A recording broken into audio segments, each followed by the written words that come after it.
Strictly Comics is now accepting books for pressing and cleaning services. For deals and promotions, go to Facebook at Strictly Comics. Click the Services tab for pricing and get a free quote.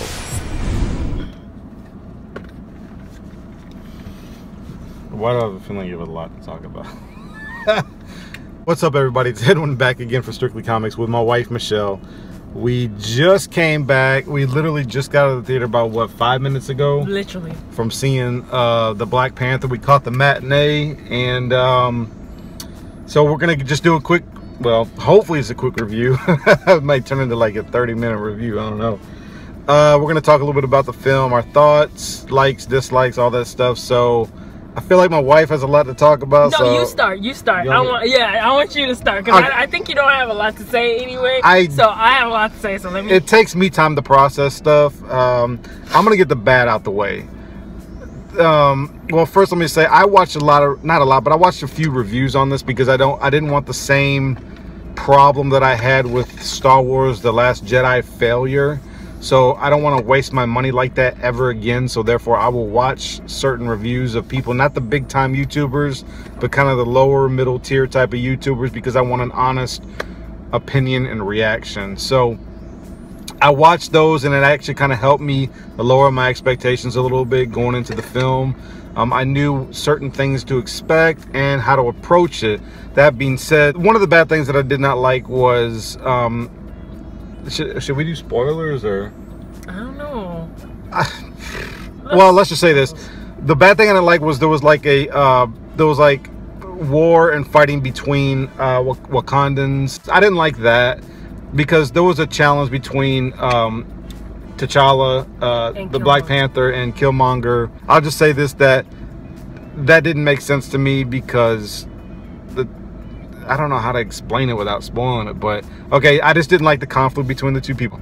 I'll just say this overall: I thought it was a really good film. Surprise, surprise. Yeah, surprisingly, I thought they did. I thought Marvel and Disney did good on black people, if that means anything. You know, you didn't have your typical black person was a jokester or the thief or the criminal or, you know, anything like that, even though you did have like criminals and thieves and stuff like that in there. I just thought that overall they did really good. But I feel like with Black Panther, Disney, Marvel, they just kind of went all out. Yeah. So it was really, really good. And actually talking to other people, they were telling me that this is actually kind of the first superhero, black superhero. And I was thinking like, well, what about Spawn? What about Black Panther? I mean, Blade. And they were like, well, Blade was like a anti-hero, and he was like killing. There was like a lot of killing. I think Blade was rated R. And then Spawn was I don't think about it that way. kind of a hero, I guess, but you know, he was an anti-hero too. Yeah. And so when they said when opinions were circulating that this was like the first black superhero, I kind of see where they were going with it and what they meant. So that I kind of agree with. That's all I got right now. I don't want to take away from my wife because I feel like she has a lot to talk about. So go ahead. Let's get it. Oh no. Okay. So check this out. I thought the movie as a whole did a very good way of painting Wakanda as a world of its own. I mean, I watched a lot of reviews too because I was kind of skeptical, because I was scared. I was kind of worried. I was super skeptical. I didn't say nothing to you, but you already were throwing your hater juice everywhere. I was not throwing any hater juice. I want and just I want my African print to the movies. I was like literally the only person. Don't let social media fool you, friends. You gonna go there with your African print looking crazy as hell. So just you know, wear what you want to wear. But you know, I was gonna wear this dress anyway because it's Sunday. But anyway, I thought they did a very good job painting a world. I think they even did a better job of, you know, setting Wakanda as a really good backdrop for the story itself. I think even more so than Thor, because Thor also took you to what's Thor's Asgard. They took you to Asgard, but they didn't make you feel like you are in Asgard. You wanted to be part of Asgard, you know? But I guess it's because Asgard gets destroyed in the end, so they don't want you to have an emotional tie to it. I don't know. But I thought Wakanda was well put together. as an African, I was, you know, looking for holes everywhere.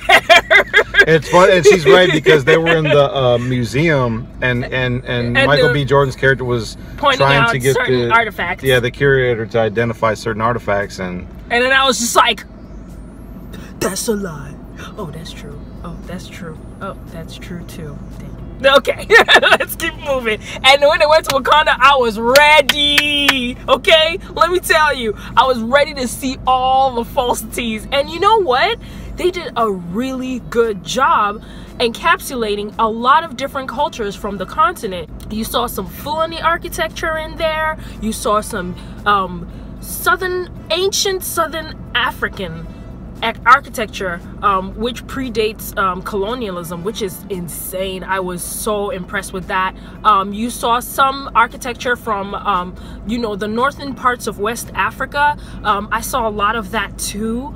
We saw a lot of I already said Fulani, but a lot of sub-Saharan African architecture in that, and the influences. So everybody thinks, oh, Egypt is the only place where there's architects and architecture and pyramids. Spot in Africa. That's the only spot in Africa that had architecture and pyramids and all that kind of stuff. But no, they were like, we're not gonna go super you know, stereotypical. We're gonna bring it down to the sub-Saharan African and put their influences in there. That was very impressive.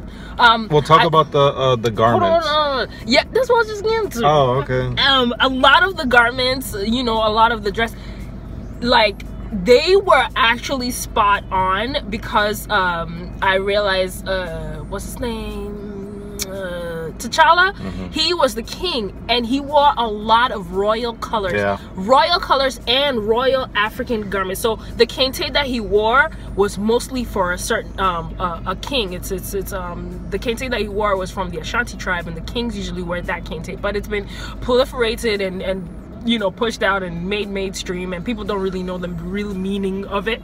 But and his dad too, right? Even his dad was wearing the original kente. When we went to Ghana, we saw a lot of that, and that was spot on. I was shocked. I was like, wow, they put some work into this. Look at you. And that was a concern for me. Applaud. That was a concern for me, because I feel like when they come and do something like this, they kind of mix it up with all kinds of stuff that African countries that just doesn't. Some things just you think are out of place and doesn't make any sense. And I realize every time there's some kind of depiction of Africa, there's a lot of misrepresentation and a lot of, you know, things that are really from people's imagination, and they just throw it on there. I see that a lot. Even I even saw it on social media when people were dressing up as, you know, Africans. You saw some really not inappropriate, the word is inaccurate clothing, and you're just depictions like of Africa, you're like, no, that's not African. That's not. You can just do a little Google search and look for a traditional African gear. But the movie did a very, very good job. I saw so many different tribes represented in the movie, and I was really thoroughly impressed. One drawback is that I wish that there was a little more African inspired music, not African inspired, but African musicians. Yeah, because it was like a lot on of the soundtrack. It was a lot of what's his name? Oh shoot, his name escapes me. But anyway, it was dope, because you know, of course there'll be bias towards the director because he's from California, but I just wish that there were more. Is that why I started out in Oakland? Yeah, he's from Oakland actually. It was pretty dope. I like that, but I just wish that there was a little more Afro beats. There was some South African what's that? The South African electronic music playing whenever you go see the princess or whatever.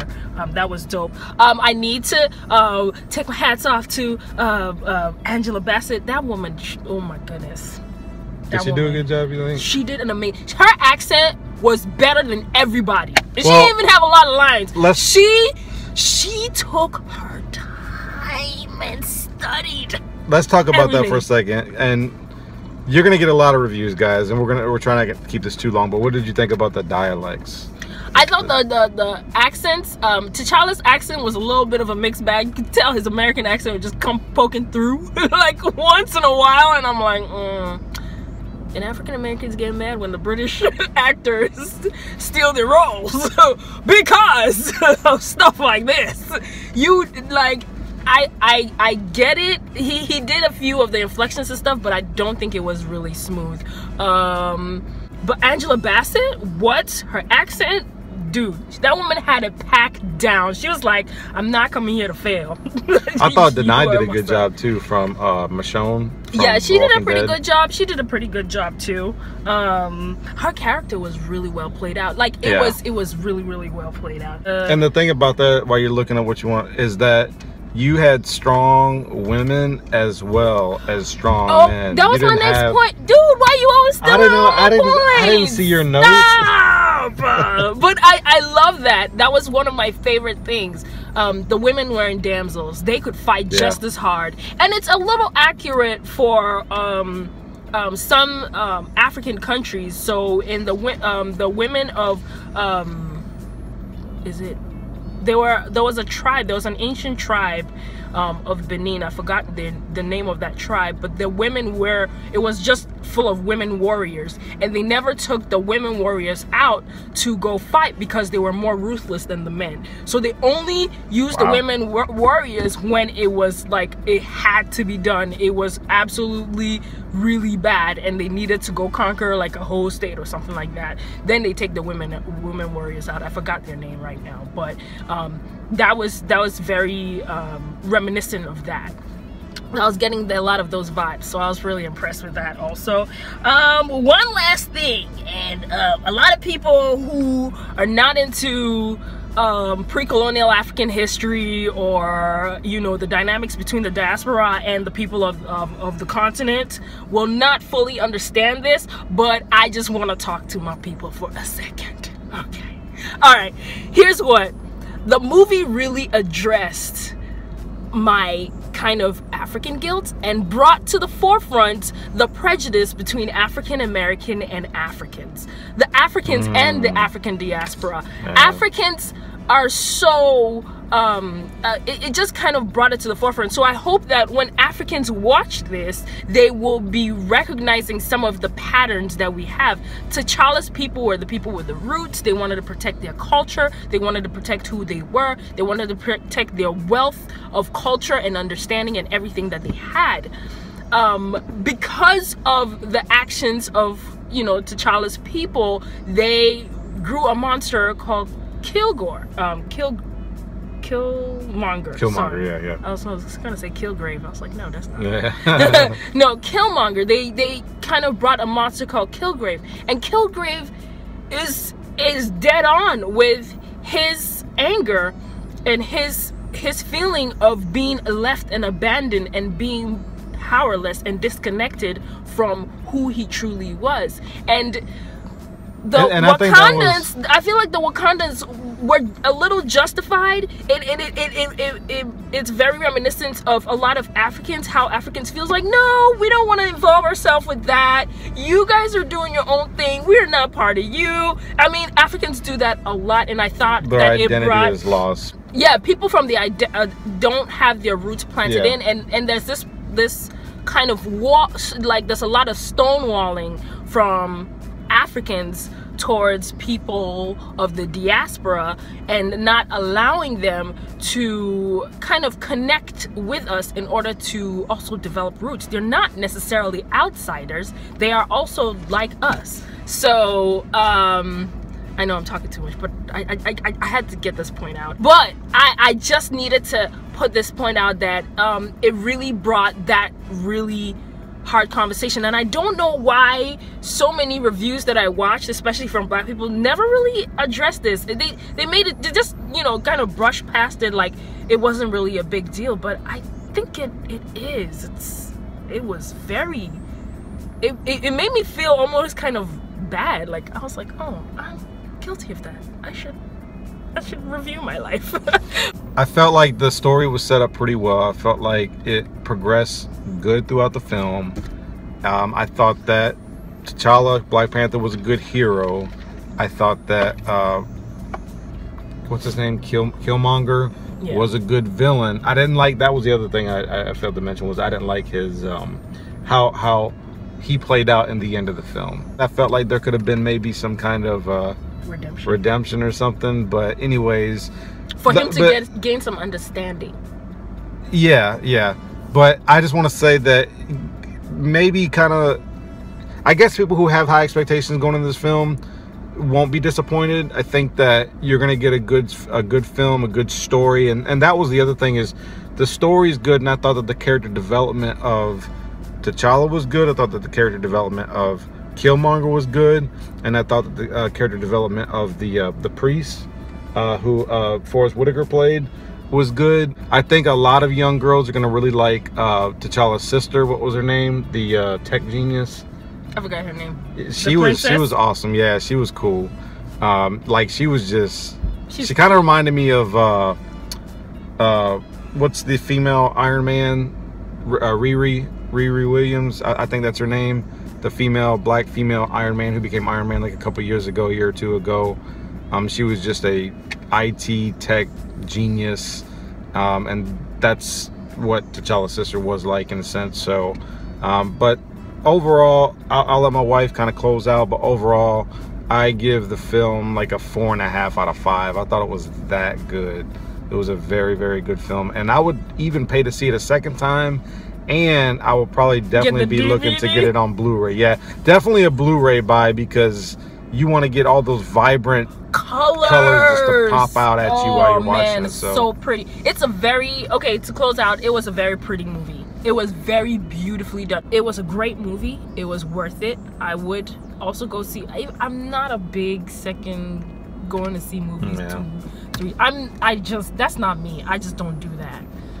But I'd watch, I'd get a Blu-ray and I'd watch it at home. But I will say this though, if over the top CGI, 4 out of 5. If over the top CGI was Avatar, this wasn't as far as Avatar, but it was kind of close. Yes. But Avatar brought out a lot of colors that really were visually stimulating and were really good, and this was close to that, but not as. But it was it was a pretty movie. Like it was the colors and just the colors and the way the art was. It was just it was beautiful. It was beautiful, and the fight scenes were dope too. Yeah, I hope they make. I hope they make at least a couple of more Black Panther films. Yeah. Not just have him in Infinity War. I want to see Infinity Wars too. Yeah. Like I'm like, oh my God, this movie's gonna be lit. That's it. Everybody got anything else? No, I don't. You sure? Yeah, I'm great. Okay. All right, guys, that's it. Make sure you like, share, comment, subscribe. We always appreciate it. Keep God first in your life and enjoy your comic books and movies. See you guys next time. Bye. Bye.